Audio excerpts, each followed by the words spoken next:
Hello दोस्तों, श्री राधे राधे। आप सभी का स्वागत है आप सबकी अपने यूट्यूब चैनल पे। आप लोग कैसे हैं? ठीक होंगे, स्वस्थ होंगे और बढ़िया ही होंगे दोस्तों। तो चलिए आज जानते हैं महाशिवरात्रि के दिन गौ माता को खिला देना चाहिए एक चीज़ें, वो कौन सी चीज़ रहेंगे। तो यही उपाय से ही चमक जाएगी आपकी किस्मत। तो वो कौन सा उपाय करना है और किस तरह से करना है दोस्तों, तो वो हम जानेंगे। और वीडियो को लास्ट तक बने रहे और उनके बाद लास्ट तक बने रहे और पूरा जब देखेंगे, कहीं से स्किप कर देंगे तो फिर आपको समझ में नहीं आएंगे। अगर आप पूरा देख रहे हैं तो कब और कैसे क्या बताएंगे तो वो चीज़ें आपको समझ में ज़रूर आएंगे। तो चलिए दोस्तों, वीडियो को लास्ट तक देखते हैं। और वीडियो कहीं से भी बढ़िया लग रही हो तो चैनल को सब्सक्राइब करिए और लाइक करिए। जो मेरे न्यू भाई बहन हैं उनसे यही है कि आप लोग भी चैनल को सब्सक्राइब कर लीजिए, वीडियो को लाइक कर दीजिए, ताकि जो आगे वीडियो आए उनका नोटिफिकेशन सबसे पहले आपके पास जाए, है ना। तो इसीलिए और महाशिवरात्रि जो होता है वो बहुत श्रेष्ठ होते हैं। और महाशिवरात्रि के दिन दोस्तों उस दिन ये उपाय करते हैं जो कि गौ माता से, गौ माता में 33 कोटि देवता का निवास होता है, जिससे कि हमारे घर में धन की आगमन होता है, हमारे घर में धन की बढ़ोतरी होती है। तो दोस्तों सभी को करना चाहिए और करने के साथ साथ उनको जो है ढेर सारा उपाय होते हैं उस दिन करते हैं, तो वो उपाय ज़रूर मतलब भगवान के आगे स्वीकार होता है। तो उस दिन जो है ना, महाशिवरात्रि के दिन सबसे श्रेष्ठ ये होता है दोस्तों, उस दिन अगर कोई भी व्यक्ति व्रत रख रहे हैं या व्रत नहीं भी रख रहे हैं और आप 11 या 21 बेलपत्री का माला यानी कि 3 बेलपत्र वाला पत्ते वाला पत्ता को ढूंढ के और 11 माले बनाकर अगर शिवालय ले जाते हैं और आप उनको विधिवत पहले पूजा पाठ, ये नहीं कि आप लोग अगर उपाय करो कोई भी तो उपाय का मतलब है कि उपाय ये कर लो, है ना। तो ये चीज़ जो कर रहे हो तो वो नहीं करना है। पहले तो आप पूजा जैसे डेली करते थे तो ऐसे ही किसी को मनाना हो तो पहले क्या किया जाता है, पूजा। तो फिर उनको पूजा पाठ करें, फिर उनके बाद ही घर तब उनको पूजा पाठ करें, फिर उनको माला चढ़ाए। और माला चढ़ाने के बाद आप श्री शिवाय नमस्तुभ्यम या श्री शिवाय नमस्तुभ्यम से तो कोई बड़ा शब्द ही नहीं है। और उस दिन जैसे कि हमारे कारोबार, हमारे व्यापार, बिजनेस पे नज़र गुजर लगा है, तो महाशिवरात्रि के दिन दूसरा उपाय ये है कि अगर आप महाशिवरात्रि के दिन भी श्री शिवाय नमस्तुभ्यम अपने मुख्य द्वार पे लिख लेते हैं, चाहे वो पीला चंदन से हो चाहे अष्टगंध पीला चंदन से, जो से और गंगा जल में घोल के और आप बना लेते हैं, तो यकीन मानिए कि आपका जो बुरी नज़र लगे हुए थे वो नहीं लगेंगे और आपको घर में सुख समृद्धि आएगी और नज़र गुजर जो है वो हट जाएंगे। जो केतकी का फूल होता है वो शंकर जी को नहीं चढ़ता है, तो वही है दोस्तों। और उनके साथ साथ आपको विशेष ध्यान भी रखना होता है और ध्यान के साथ साथ आपको विशेष कार्य भी करना होता है।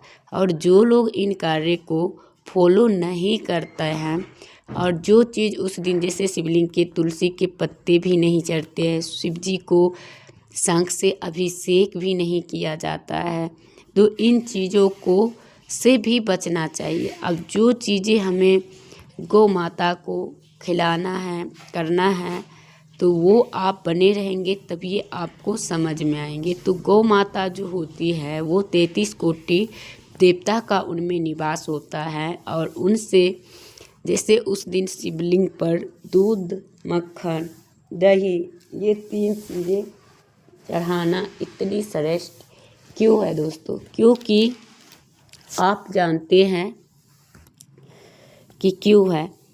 इसलिए है दोस्तों कि अगर आप महाशिवरात्रि के दिन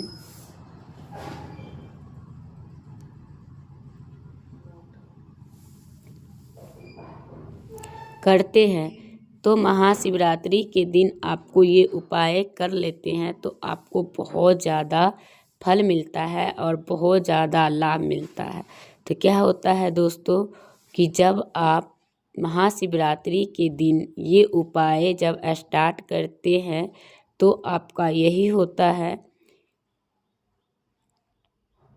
जो करना चाहिए हर एक व्यक्ति को, और वो ये होता है जब अगर नहीं कोई करते हैं तो उनको ये होता है कि अगर शिवलिंग पे दूध और जल चढ़ाते हैं मिश्रित करके, और कितने लोग का अनजान में ये भी नहीं जानते हैं कि हाँ इसमें चीनी नहीं डालना, हाँ चलो पंचामृत बना रहे हैं तो अभिषेक में मतलब किया जाता है। और जैसे दूध और जल मिला के जो शिवलिंग पर अब जल चढ़ाया जाता है वो जल से हमारे शत्रु नाश होता है, हमारी अनेक मनोकामना पूरी होती है। तो वो दूध में मतलब चीनी या चीनी के बुरादा नहीं डालना चाहिए। जैसे कि अगर आपने डाले तो फिर शिवलिंग पे तो फिर शिव भगवान नाराज हो जाएंगे, और आपको उनको खुश करना है तो आप दूध और जल ही चढ़ाएं और उस दिन पंचामृत का अभिषेक करें। तो एक एक चीज़ों का करें, ये नहीं कि आप पांचों चीज़ मिक्स करके, क्योंकि एक एक चीज़ के। और जो लोग अपने घर में सुख समृद्धि यानी शांति चाहते हैं तो वो दही का लेपन भी कर सकते हैं। जब दही का लेपन करें तो शिवलिंग पे पूरे के पूरे, तो आप उन पे कुंदकेश्वर महादेव के नाम से लेपन करिए और फिर 1 लोटा शुद्ध जल चढ़ाए। और जब भी जल चढ़ाए तो शिवालय जाए तो अपने पैर में चप्पल जूते पहन के मत जाए, क्योंकि जैसे आप चप्पल जूते पहन के जाएंगे तो आपका जल जो है वो दूषित हो जाएगा और आपको दूषित माना जाएगा। तो ये काम होता है दोस्तों। तो इन चीज़ों से भी आपको बचना है, और जो लोग नहीं बच पाते हैं, नहीं कर पाते हैं, तो उन्हीं के लिए ये हो जाता है कि हाँ आपको क्या है और किस तरह से करना चाहिए और कैसे करना चाहिए, तो वो पता नहीं चलता है। तो यही है, और उनके बाद आप जो है कर रहे हैं तो करिएगा।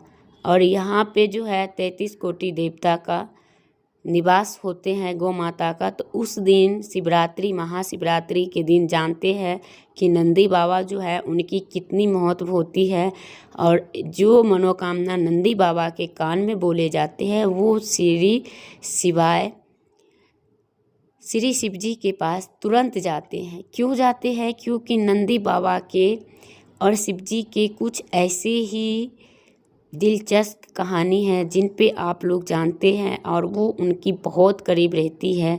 जो माता पार्वती भी नहीं जानते वो हमारे नंदी बाबा जानते थे। तो वही है, और उनके बाद आप लोग जानते होंगे तो आप लोग जय नंदी बाबा कमेंट में भी लिख सकते हैं, और मैं भी देखूं कि इस वीडियो को कौन कौन भाई बहन लाइक करते हैं, कौन कौन सब्सक्राइब करते हैं, और कौन कौन इनको ज़्यादा प्यार और स्नेह देते हैं। तो चलिए,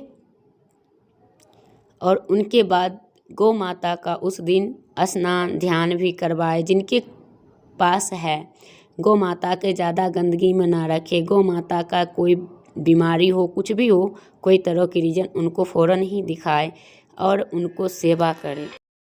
तो दोस्तों यही है, और उनके बाद जो है वो उपाय करने से किस्मत चमक जाती है। और किस्मत इसीलिए लोग कहते हैं कि इन उपाय को ज़रूर करना चाहिए, जिससे कि आपको घर में सुख समृद्धि हो और मिलेगी। तो चलिए दोस्तों, आप वीडियो को लास्ट तक देखते रहिए और जानते रहिए। फिर उनके बाद क्या है कि आपकी पूरी किस्मत तब चमकते हैं कि जब आप कोई भी पूजा पाठ के नियम से पालन करते हैं, विश्वास करते हैं तब। तो उस दिन आपको क्या करना चाहिए कि शिवलिंग के दोनों टाइम दीपक जलानी चाहिए, वो भी गौ माता का। और उनके बाद आपको पूजा पाठ करना चाहिए। फिर पूजा पाठ करने के बाद आपको दोनों टाइम की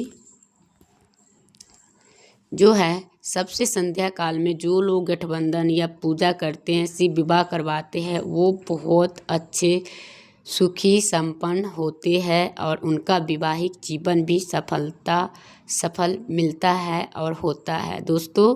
तो यही है, और जो लोग ये कार्य नहीं कर रहे हैं तो उनके लिए भी सोचना ज़रूरी है कि वो शिवलिंग में जाए, और रक्षा सूत्र से भी आप करवा सकते हैं, ज़्यादा सामग्री नहीं है।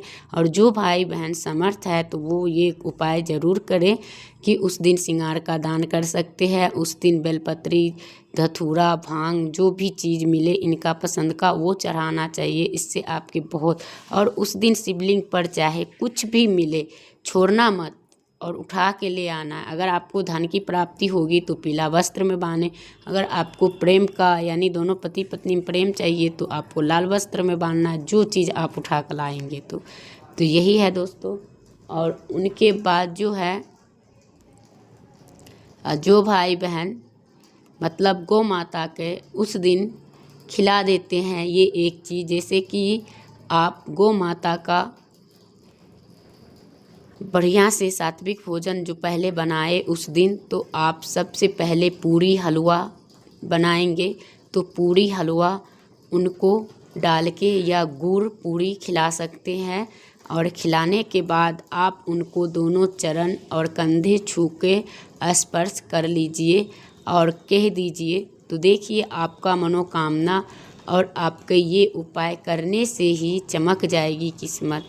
क्योंकि इनका कांटेक्ट महादेव से होता है और ये तुरंत ही शीघ्र ही पहुंचाने का कष्ट करते हैं, तो इसलिए दोस्तों आपको करना चाहिए। तो चलिए आप लोग बने रहिए और इसी तरह से करते रहिए। और जो भाई बहन नहीं कभी करे हैं वो भी करके ज़रूर देखिए, तो उस दिन पूरा होते हैं। और उस दिन जो पूजा करने का महत्व है तो आप लोग जानते हैं, एक शिकारी था और उन्होंने रात भर में एक बेलपत्री, मतलब बेलपत्र से क्यों महादेव प्रसन्न होता है, उसी दिन से कहा गया है कि एक शिकारी शिकार खेलने गया था लेकिन उनका कोई शिकार नहीं मिल रहा था। तब तक वो बैठे बैठे क्या क्या बेलपत्र के पेड़ पे उनके पत्तियां तोड़ तोड़ के गिराते रहे और नीचे में शिवलिंग थे। उस दिन महाशिवरात्रि थी, तो शिव भगवान इतने पसंद हुए जो वो अपने रूप प्रकट हो गए और उनको जब दर्शन मिला तो वो आदमी मोक्ष की प्राप्ति हो गए। तो यही होता है दोस्तों, शिव भगवान का इतना प्रिय होता है वो चीज़ें जो आप चढ़ाएंगे तो उससे ही शिव भगवान प्रसन्न हो जाएंगे और आपको इतनी मेहनत भी करने की ज़रूरत नहीं। उस दिन अगर आपके घर में बेल या समी के पौधे हैं तो उन पे भी घी का दीपक ज़रूर जलाएं, जिससे कि आपके घर में जितनी सारे दुख थी वो दूर हो जाएंगे और आपके घर में सुख समृद्धि ज़रूर से आएंगे। तो यही सब होता है दोस्तों, और वीडियो को लास्ट तक देखते रहिए और पूरा करते रहिए। और जब कोई भाई बहन ऐसे उपाय करते हैं तो उनके लिए अच्छा और सुखद ही होता है। और जो लोग इन उपायों से वंचित रह जाते हैं तो फिर वो कभी जब मानसिक शिवरात्रि पढ़ते हैं तब आप उनको करना चाहिए। लेकिन ये जो महाशिवरात्रि होती है बहुत ज़्यादा इसमें संपूर्ण नियम होता है, बहुत ज़्यादा फल मिलता है, बहुत ज़्यादा लाभ मिलते हैं। जो लोग कर लेते हैं उन्हीं को, जो नहीं कर पाते तो उनको क्या ही होगा। यही चीज़ें होते हैं दोस्तों, तो आपको करनी चाहिए और करने के साथ साथ आपको बहुत सारे फ़ायदे भी होते हैं। और जो भाई बहन नहीं कर पाते हैं और नहीं करते हैं तो उनके लिए कोई फल मिलता ही नहीं। तो चलिए आप लोग अब जान गए होंगे तो ज़रूर करेंगे, और नहीं जाने होंगे तो नहीं करेंगे। तो यही है दोस्तों, तो आपको करना चाहिए और उनके बाद करने के साथ साथ आपको इन नियम का पालन करते हुए आप करेंगे। और उस दिन जो है किसी भी भिक्षुक भिखारी को अपने द्वार से निराश लौटाने का एक ही कारण है कि आपके घर में दुख दरिद्रता का निवास होगा और आपके घर में मानसिक स्थिति जो है वो ख़राब होगी और आपकी धीरे धीरे करके कर्ज बढ़ जाएंगे। तो इसलिए दोस्तों वीडियो करूँगी यहीं पे एंड, फिर मिलूँगी एक नया वीडियो के साथ। तब तक के लिए श्री राधे।